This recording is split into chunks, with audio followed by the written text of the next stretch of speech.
Kapag narinig natin ang salitang private jet, agad nating naisip ang marangyang pamumuhay ng mga pinakamayayaman sa mundo.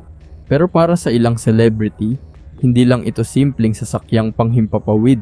Isa itong lumilipad na opisina, tahanan, at simbolo ng kanilang napakalaking tagumpay. Ang ilan sa mga eroplanong ito ay nagkakahalaga ng bilyon-bilyong piso at may mga pasilidad na mas marangya pa kaysa sa 5 bituing hotel. Mula sa mga world-famous singers hanggang sa mga global entertainment icons, alamin natin kung sino ang nagmamay-ari ng pinakamahal na private jets sa mundo. Habang papalapit tayo sa number 1, lalo ring lalaki ang presyo at mas magiging kahanga-hanga ang mga eroplanong makikita mo. Ito ang mga pinakamahal na private jet ng mga sikat na tao sa mundo. Pero bago ang lahat, baka pwede muna ako makahingi ng like at pakisubscribe na rin ang aking channel. Sobrang halaga po sa akin ito. Maraming salamat po. Simulan na natin. Tara. Isa sa pinakamalalaking pangalan sa music industry si Taylor Swift. Kaya hindi na rin nakakagulat na nagmamay-ari siya ng sarili niyang Dassault Falcon 7X. Ang ultra long range business jet na ito ay tinatayang nagkakahalaga ng humigit kumulang $55 million o halos 3.2 billion pesos.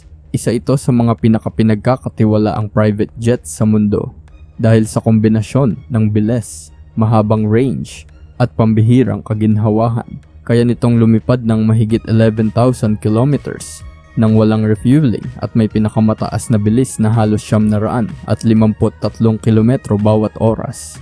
Dahil dito, madali para kay Taylor na bumiyahe sa pagitan ng North America, Europe, at iba pang bahagi ng mundo para sa kanyang mga concert tour at recording sessions. Sa loob ng Falcon 7X ay makikita ang malawak na cabin na may premium leather seats, eleganteng lounge area, advanced entertainment system, at high-speed internet na nagbibigay daan upang manatiling konektado ang kanyang buong team habang nasa himpapawid. Isa rin sa mga dahilan kung bakit pinaboran ng maraming sikat na personalidad. Ang modelong ito ay ang napakatahimik nitong cabin na nagbibigay ng komportabling kapaligiran para sa pahinga o trabaho kahit sa napakahabang biyahe. Pagdating sa media, negosyo at philanthropy, kakaunti lamang ang kayang pantayan ang tagumpay ni Oprah Winfrey. Kaya hindi rin nakapagtataka na isa sa kanyang pinakamahalagang ari-arian ay ang Gulfstream G650ER, isang private jet na kinikilala bilang isa sa pinakamahusay sa buong mundo. Ang halaga nito ay tinatayang nasa $65 million o humigit kumulang 3.8 billion pesos. Kilala ang G650ER sa napakahabang saklaw ng paglipad nito na umaabot sa mahigit 13,800 kilometers. Kaya nitong bumiyahe mula New York papuntang Dubai o mula Los Angeles hanggang Tokyo ng halos walang tigil. Mayroon din itong pinakamataas na bilis na higit 980 km bawat oras, dahilan upang maging paborito ito ng maraming executive at kilalang personalidad. Sa loob naman ay tila isa itong 5-star hotel sa himpapawid.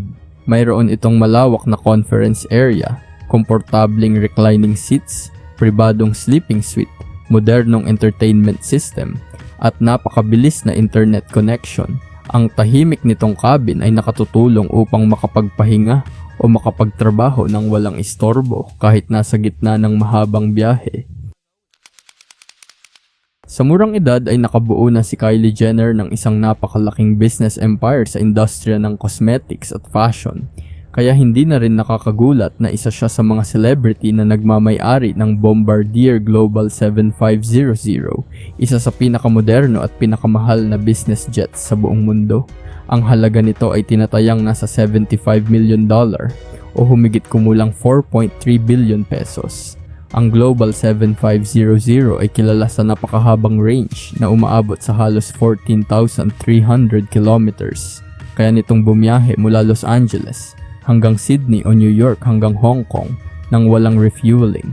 Bukod dito, mayroon din itong pinakamataas na bilis na humigit kumulang 982 km bawat oras, dahilan upang maging isa sa pinakamabilis sa klase nito. Ngunit ang dahilan kung bakit espesyal ang eroplanong ito ay hindi lamang ang presyo o performance nito. Ang cabin ay nahahati sa iba't ibang living spaces na may private suite, full-size bed, eleganteng dining area, entertainment lounge at high-speed internet. Kapag pinag-uusapan ang pinakamakapangyarihang mag-asawa sa music industry, hindi maaaring mawala sina Jay-Z at Beyonce. Kaya naman ang pinili nilang sasakyang panghimpapawid ay ang Bombardier Global 7500, isang ultra-long-range business jet na kabilang sa pinakamahusay na ginawa sa kasalukuyan. Ang halaga nito ay tinatayang nasa $75 million o humigit kumulang 4.3 billion pesos. Katulad ng kay Kylie Jenner, kaya rin nitong lumipad ng halos 14,300 kilometers nang walang refueling at may pinakamataas na bilis na humigit kumulang 982 kilometers per hour. Dahil dito, madali para sa mag-asawa na bumiyahe sa iba't ibang bansa para sa concerts, business meetings, at personal na lakad nang hindi umaasa sa commercial flights. Sa loob ay tila isa itong luxury hotel na lumilipad sa himpapawid. Mayroon itong 4 na magkakahiwalay na living areas, pribadong silid-tulugan, conference space, dining room, at makabagong entertainment system na nagbibigay ng komportableng biyahe para sa kanilang pamilya at buong entourage. Maaaring mapansin na kapareho ito ng aircraft model ni Kylie Jenner. Ang tanging pagkakaiba nila ay ang interior completion, mga special na kagamitan, at iba pang custom modifications na nagbibigay ng sariling ganda depende sa may-ari. Habang karamihan sa mga celebrity ay gumagamit ng business jets, ibang antas ang pinili ni Travis Scott. Sa halip na isang karaniwang executive aircraft, nagmamay-ari siya ng Boeing 737-700 VIP na mas kilala bilang Cactus Jack Air. Ang napakalaking eroplanong ito ay tinatayang nagkakahalaga ng humigit kumulang $80 million o halos 4.6 billion pesos. Orihinal itong idinisenyo bilang isang commercial airliner, ngunit kalaunan ay binago upang maging isang eksklusibong flying mansion. Dahil sa laki nito, mas malawak ang cabin kumpara sa ordinaryong private jets at kayang magsakay ng mas maraming pasahero nang hindi isinasakripisyo ang kaginhawahan. Mayroon din itong saklaw na humigit kumulang 11,000 kilometers at cruising speed na nasa 850 kph. Kaya perpekto ito para sa kanyang mga international concert tours. Sa loob ng eroplano ay makikita ang maluluwag na lounge areas, pribadong meeting space, eleganteng dining area, premium entertainment system, at mga high-end finishes na nagbibigay ng first class na karanasan sa bawat biyahe. Ang labas naman nito ay agad na nakikilala dahil sa malaking Cactus Jack logo na sumasalamin sa kanyang music label at personal brand. Isa sa mga pinakakilalang private jets sa social media ay ang Kim Air ni Kim Kardashian. Ang kanyang Gulfstream G650ER ay may tinatayang halaga na umaabot sa $150 million o humigit kumulang 8.7 billion pesos. Ngunit bakit halos doble ang halaga nito kumpara sa isang karaniwang G650ER? Ang dahilan ay ang napakalawak nitong customization. Bagamat ang base aircraft ay karaniwang nasa $70 hanggang $80 million, iniulat na gumastos si Kim ng napakalaking halaga upang gawing isang modernong luxury home ang buong interior. Kaya nitong lumipad ng mahigit 13,800 kilometers nang walang refueling at may pinakamataas na bilis na halos 982 kph. Kaya madali itong makapaglakbay sa iba't ibang bahagi ng mundo. Sa loob ng Kim Air ay makikita ang minimalist, ngunit napakaluhong disenyo na gumagamit ng premium cashmere, special na wood finishes, custom leather seats, mood lighting, at malalawak na living spaces. Meron din itong pribadong silid-tulugan, eleganteng dining area, conference space, at high-speed internet na nagbibigay ng komportableng biyahe para sa kanyang pamilya at negosyo. At sa ating number 1 ay ang isa sa pinakamalaki at pinakamahal na private jets na pagmamay-ari ng isang celebrity, ang Boeing 767-200 o Air Drake ng Canadian rapper na si Drake.